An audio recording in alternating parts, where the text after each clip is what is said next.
Bismillahirrahmanirrahim. Assalamu alaikum.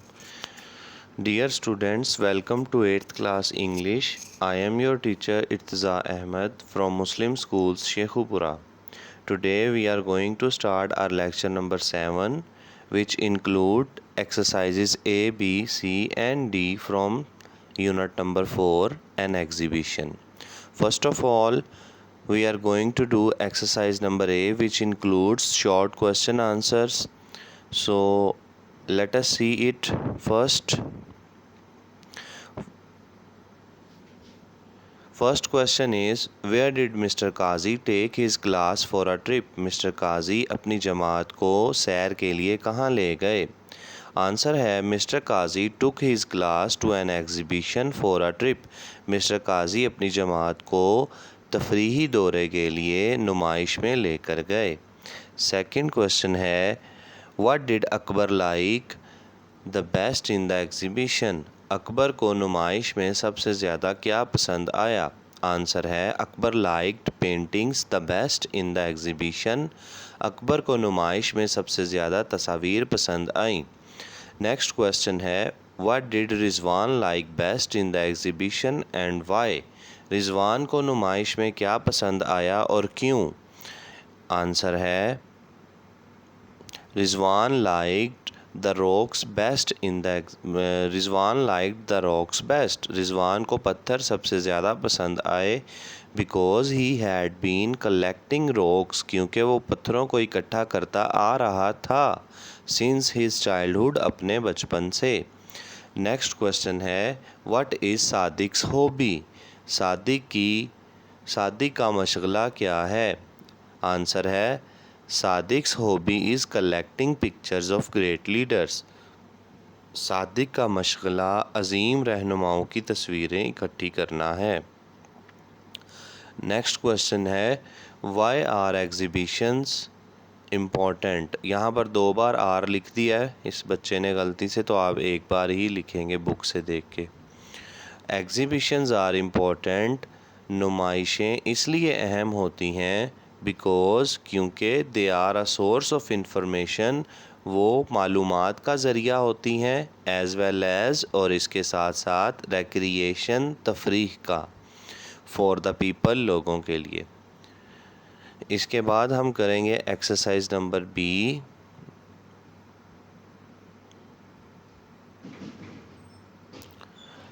आप देख सकते हैं कि एक्सरसाइज नंबर बी जो है वो प्रेजेंट परफेक्ट कंटिन्यूस टेंस से रिलेटेड है और इसमें हमने सिंस और फॉर के ज़रिए ब्लैंक्स को फिलअप करना है.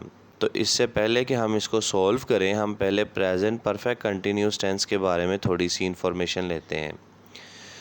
Present perfect continuous tense is used to talk about an action. हम इस टेंस का इस्तेमाल करते हैं ऐसे एक्शन के बारे में बात करने के लिए विच इज़ पार्शली कम्प्लीटेड, जो जुज़वी तौर पर ख़त्म हो चुका है. यानी एक्शन का कुछ हिस्सा तो ख़त्म हो चुका है, मुकम्मल हो चुका है, एंड इज़ स्टिल कंटिन्यूइंग, और वो काम अभी भी जारी है इन द प्रेजेंट टाइम, मौजूदा वक़्त में.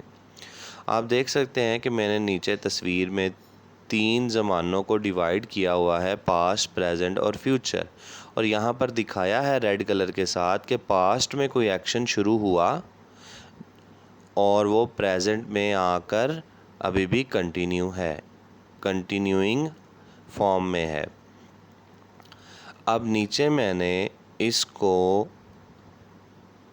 जो एक्शन का जितना हिस्सा मुकम्मल हो चुका है उसको लिखा है कंप्लीटेड, और जो आगे डॉटेड रेड कलर की डॉटेड लाइन में है उसको मैंने लिखा है कंटिन्यूइंग. इसका मतलब ये है कि अगर आपका एक्शन 5 मिनट पहले भी शुरू हुआ तो वो भी पास्ट का हिस्सा बन जाएगा.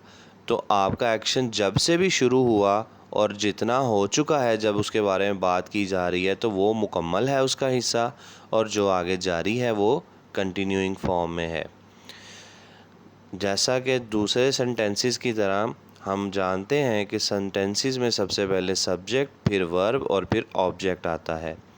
तो अगर हमारा सब्जेक्ट सिंगुलर है या ही शी इट है तो हम इस टेंस के लिए हेल्पिंग वर्ब का इस्तेमाल करेंगे हैज़ बीन, हैज़ चूँकि ऐसा हेल्पिंग वर्ब है जिसके बाद थर्ड फॉर्म आती है, और ये टेंस दो टेंसेस का मिलाप है, एक है परफेक्ट और एक है कंटिन्यूस। तो परफेक्ट वाला हिस्सा वो एक्शन का वो हिस्सा दिखाता है इस फ़िक्रे में कि जो मुकम्मल हो चुका है, और कंटिन्यूइंग वाला वो हिस्सा होता है जो अभी भी जारी है। इसलिए हैज़ के आगे थर्ड फॉर्म बीन लगाई गई है, और ये दोनों यहाँ पर हेल्पिंग वर्ब का काम करेंगे। और मेन वर्ब के तौर पर चूँकि एक्शन अभी भी जारी है, वर्ब की आईएनजी फॉर्म यूज़ होगी। और ऑब्जेक्ट कोई भी नाउन या प्रोनाउन हो सकता है। अगर आपका सब्जेक्ट प्लूरल है तो फिर आप हेल्पिंग वर्ब इस्तेमाल करेंगे हैव बीन, और साथ में वर्ब की आईएनजी फॉर्म। एक चीज़ और जो यहाँ पे गौर करने वाली है वो ये कि हम इस टेंस में टाइम एक्सप्रेशन देते हैं कि कोई काम कितनी देर से जारी है। उस टाइम एक्सप्रेशन को दो तरह की प्रेपोजिशंस के साथ इस्तेमाल किया जाता है, एक है सिंस और एक है फॉर। इनको मैंने दो कैटेगरीज़ में डिवाइड किया है, एक है पॉइंट ऑफ टाइम और एक है period of time. Point of time, आप किसी भी वक़्त का नाम लिखें, वक़्त का कोई भी नाम, यानी दिन का कोई नाम, मंडे, ट्यूसडे, वेडनेसडे, दिन के किसी हिस्से का नाम, morning, evening, night, mid day. और इसके अलावा अगर आप गुज़िश्ता दिनों में से किसी का ज़िक्र करना चाहें, last morning, last evening, last night, इसी तरह गुज़िश्ता दिन के बारे में येस्टरडे, इसी तरह महीने का नाम लिखें मई, जून, जुलाई, साल का नाम लिखें 2019, 20, या उम्र के किसी हिस्से का नाम लिखें चाइल्डहुड, या एग्जैक्ट घड़ी का टाइम लिखें जैसे 5 o'clock। तो ये सारे पॉइंट ऑफ टाइम हैं, यानी ये वक़्त के नाम हैं। पीरियड ऑफ टाइम से मुराद है मुद्दत। आप वक़्त को अगर पीरियड की शक्ल में लिखते हैं, उसकी मुद्दत बयान करते हैं, तो फिर आप फॉर प्रेपोजिशन इस्तेमाल करेंगे, और अगर आप पॉइंट ऑफ टाइम यानी वक़्त का नाम लिखते हैं तो फिर आप सिंस प्रेपोजिशन का इस्तेमाल करेंगे। तो पीरियड ऑफ टाइम की एग्जांपल्स लिखी हुई हैं जैसे 1 day, 2 minutes, 3 days, 4 years, 5 months, many hours, several months, some days, quite some time. ये सारी ऐसी एग्जांपल्स हैं जिनमें वक़्त की मुद्दत का ज़िक्र है। अब हम एक्सरसाइज नंबर बी, जिसमें हमने सिंस और फॉर के साथ ब्लैंक्स को फिल करना है, वो देखते हैं। बस आप जहन में ये रखेंगे कि हम पॉइंट ऑफ टाइम के लिए सिंस लगाएंगे और पीरियड ऑफ टाइम के लिए फॉर लगाएंगे।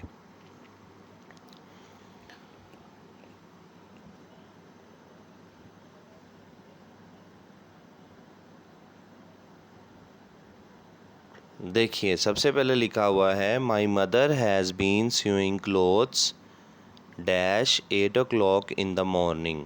खाली जगह के फ़ौरन बाद 8 o'clock जो कि पॉइंट ऑफ टाइम है, वक़्त का नाम है, तो हम यहाँ पर लगाएंगे since 8 o'clock in the morning. Second है Nausheen has been going to this school. Nausheen इस स्कूल में जा रही है, और आगे आप देख सकते हैं पीरियड ऑफ टाइम है, वक़्त की मुद्दत बताई गई है 4 ईयर्स, 4 सालों से, तो यहाँ पर हम लगाएंगे 4, यानी प्रेपोजिशन लगाएंगे FOR, 4 ईयर्स। थर्ड है my friend has been reading dash 3 hours. ये भी पीरियड ऑफ टाइम है, मुद्दत है वक़्त की 3 घंटे, तो यहाँ पर भी आएगा 4 3 आवर्स। चौथा है I have been sitting at this table dash early morning. अब अर्ली मॉर्निंग ये पॉइंट ऑफ टाइम है, वक़्त का नाम है, इसलिए यहाँ पर आएगा सिंस अर्ली मॉर्निंग। पांचवा है my father has been telling stories dash the last 2 hours. The last 2 hours गुज़िश्ता 2 घंटे से वो कहानियाँ सुनाते आ रहे हैं, तो इसका मतलब ये भी पीरियड ऑफ टाइम है, यहाँ पर हम लगाएंगे for the last 2 hours. Number 6 है she has been doing her homework dash 4 o'clock। Blank के फ़ौरन बाद पॉइंट ऑफ टाइम वक़्त का नाम है, यहाँ पर आएगा since 4 o'clock in the afternoon. हमारी नेक्स्ट एक्सरसाइज नंबर सी है, जिसमें ये कहा गया है fill each blank with the opposite of the word underlined. हर सेंटेंस में अंडरलाइंड यानी ख़त कशीदा किए हुए लफ्ज़ का ऑपोजिट लिखकर खाली जगहों को पुर करें। उसने एक एग्ज़ाम्पल के तौर पे जैसे कि इस एग्ज़ाम्पल में फ्रंट अंडरलाइन है तो उसने खाली जगह में इसका ऑपोजिट बैक लगाकर इसको फिलअप किया है। तो हम भी देखते हैं इसको।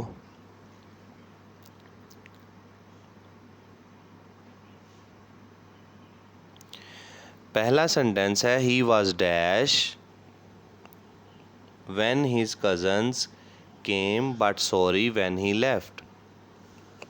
सॉरी अंडरलाइन किया हुआ है, इसका ऑपोजिट है happy. He was happy when his cousin came, जब उसका कज़न आया तो वो खुश था, but sorry when he left, लेकिन उदास हो गया वो जब वो चला गया। सेकंड है father will sell his old car, अब्बू अपनी पुरानी कार बेच देंगे। एंड अब सेल का ऑपोजिट है buy, and buy a new one, और नई कार ख़रीदेंगे। थर्ड है he tied the dash length of the cord to the long one, उसने रस्सी के लंबे सिरे को बांधा। कौन से सिरे के साथ? लॉन्ग का ऑपोजिट है शॉर्ट, उसने लंबे सिरे को छोटे सिरे के साथ बांधा। चौथा है the girls were quite in the school, school में लड़कियां खामोश थीं, बट वेरी डैश आउटसाइड, लेकिन बाहर क्या थीं? क्वाइट होता है खामोश और उसका ऑपोजिट है नॉइजी, तो जिसका मतलब है शोर करना। नंबर 5 है 5 years ago he was dash now he is very rich, 5 साल पहले वो बड़ा अमीर था। ये गलती से यहाँ पे ओल्ड लिखा गया है, आप इसको मिस्टेक को ठीक कीजिएगा। रिच का ऑपोजिट होगा पुअर, POOR, और 5वीं खाली जगह में पुअर आएगा। ये जिस बुक से मैंने पिक्चर ली है शायद उस बच्चे ने ये गलत लिखा है, तो यहाँ पर पुअर आएगा।